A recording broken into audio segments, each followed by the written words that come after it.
This video actually is meant for sort of advanced all of Oatman people. I don't really do professional YouTube videos to gain a following or anything like that.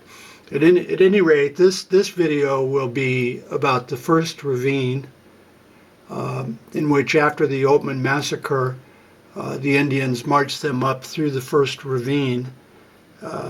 In the first 24 hours, they barely traveled 7 miles. That confused researchers and historians. So that's what this video is. This is not an enjoyment video, really. So the area is east of Yuma, Arizona, and first I'll go with the basics and show the massacre site, and then explain about the first ravine. Now, it took them roughly 3 days, 3.5 days to get to the first camp of captivity. And so this first ravine will be like the first segment of their hike.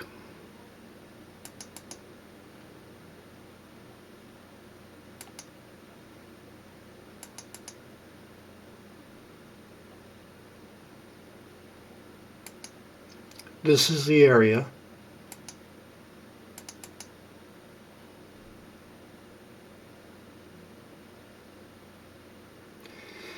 And that's the first ravine.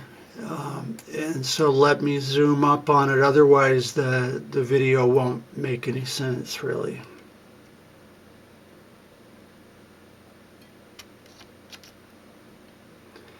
Now, they were going essentially north. There's the massacre site. They headed across the edge of this mesa and headed up into the first ravine, which was their standard tactic, is to work the ravines and then cautiously cut across open areas, either at dark or near dark, and that they would be in the ravines where you couldn't see them. That's how they looked out over the pioneers, is they worked the ravines. Okay, this is the first ravine. This is Oatman Mountain. They entered the ravine, but were still visible.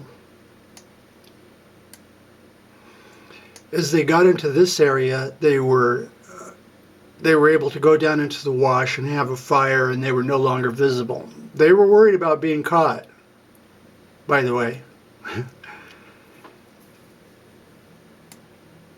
Okay, they had the fire of ash-baked bread. Olive and Marianne did not eat. The Indians did, and they laughed about how Royce Oatman, the father, said he didn't have any food to give, but they were sitting eating the food he said he didn't have. So that was a big thing. They didn't eat. First of all, they had just ate. They weren't hungry, and they were traumatized. Okay, so they worked their way up. All of this way is just casual walking, by the way. They were barefooted. They were barefooted at this time, which anybody could do. Okay, and then they worked over here. Okay, this let me delete that. That was from when I was researching. They didn't go that way. They went this way. If you're there, you'll see why. If you go there, you'll understand why. Okay, they went up here to the left of this berm, and in this section here is some of the most historic writing in American history, where they were being marched up with bloody feet. Well, the bloody feet didn't happen until they got to this area, and that's because in the moonlight, the shadows down near your feet, you can't see where you're putting your feet. Okay, that took place right along here, a distance of not even 300 feet. Right along here. In other words, you go up here,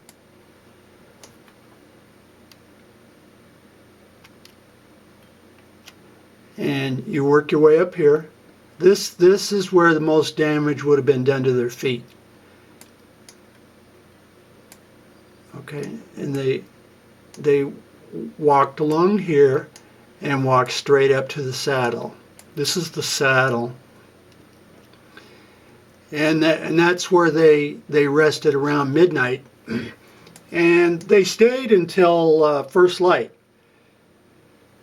Olive told a white lie. Well, we stopped for a few minutes. Actually, they didn't leave till first light. If you go there, you'll find out why. Now, I believe that they fashioned the moccasins here. Okay, not down here where she said. And so, another little white lie. If you're there, you'll see why. They did not go down here barefooted. Trust me. If you go there, you'll find out why. Okay, so at first light, they then worked their way down, and here's where they dressed the cattle.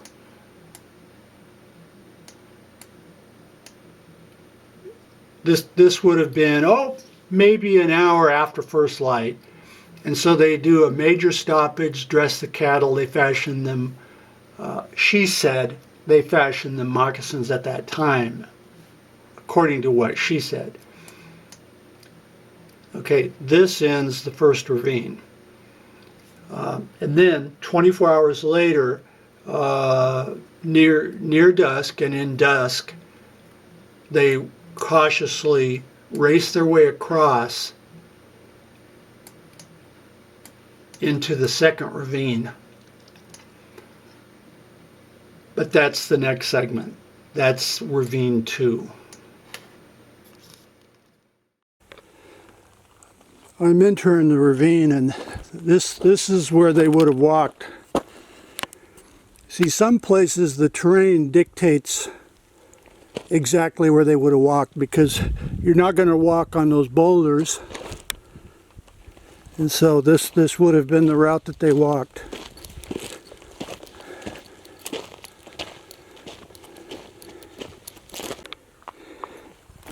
I'm a little bit further, but you can see what it's like. Now the Indians, they would have known the correct little trails, like where I'm walking now, this, like right here, this good spot. Well, if I was over there or over there, I wouldn't even know this was here. But I won't make it all the way, especially now that I lost 3/4 of one bottle of water. But this is where they would have walked, barefooted.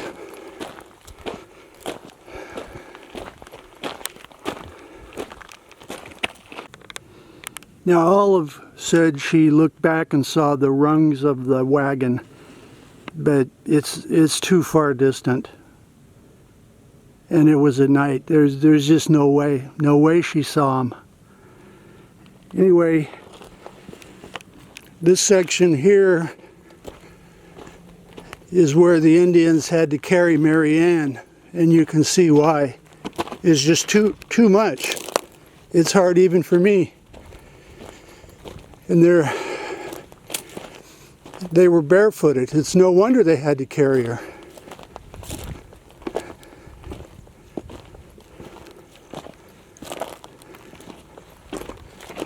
But see, it is walkable. The basalt rocks, they're rounded, they're not sharp.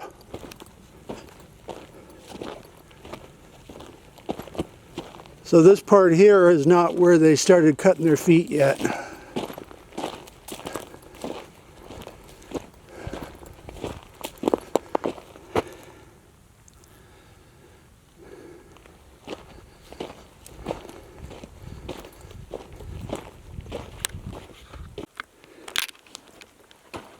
Now the cross spine is right up there,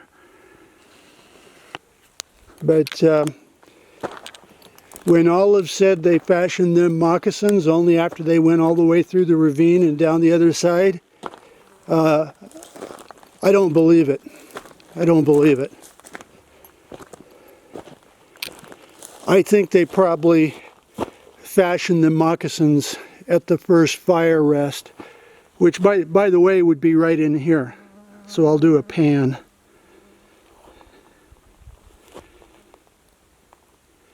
They could have done it anywhere in here because they would be hidden.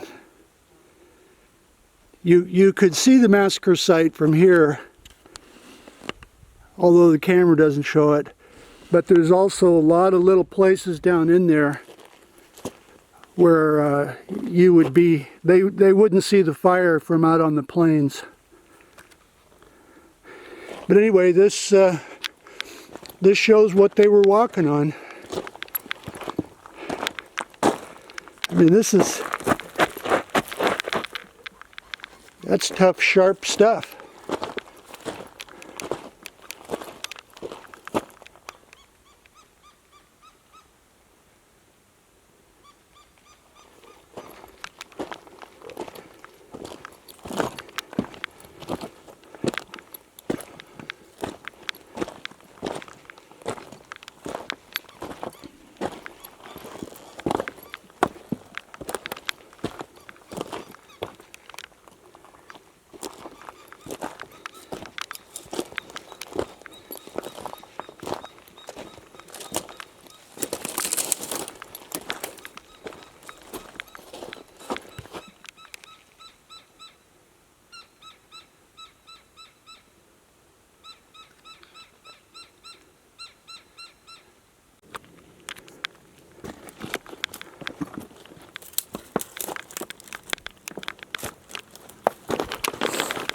Ugh.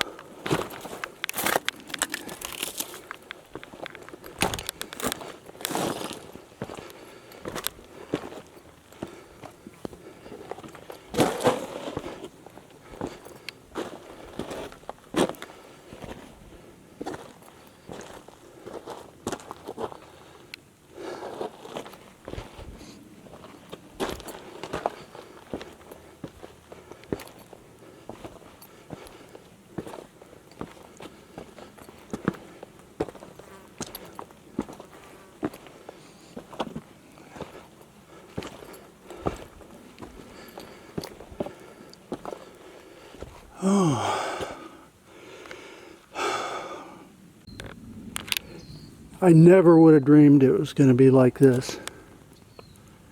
Never.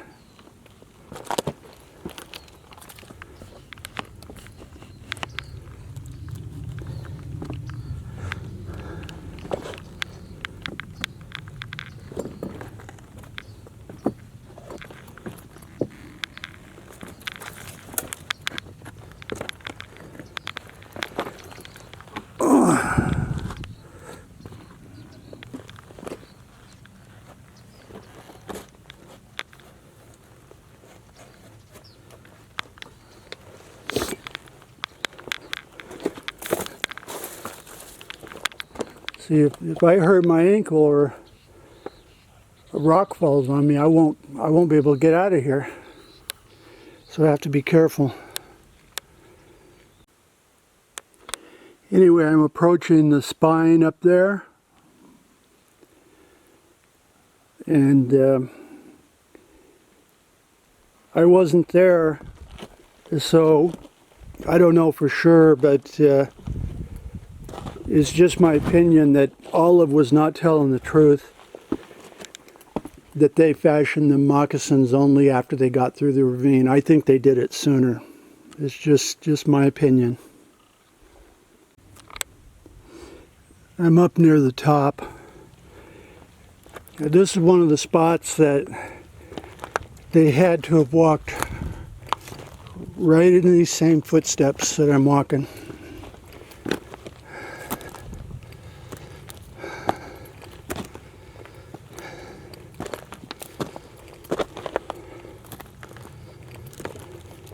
Barefooted.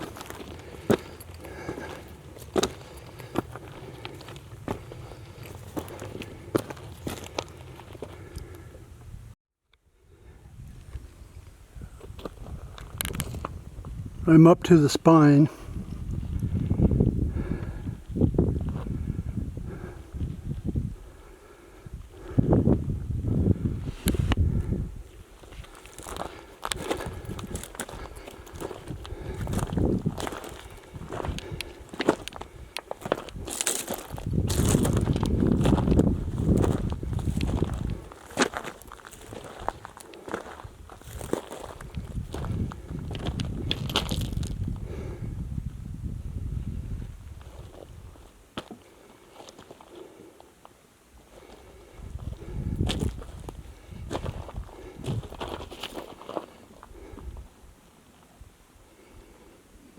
This area here in the little saddle almost certainly had to have been used as a little camp or lookout. See,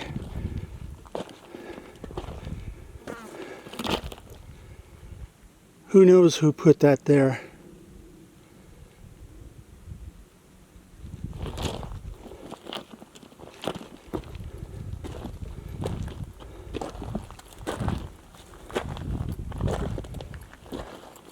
Coming up over the top.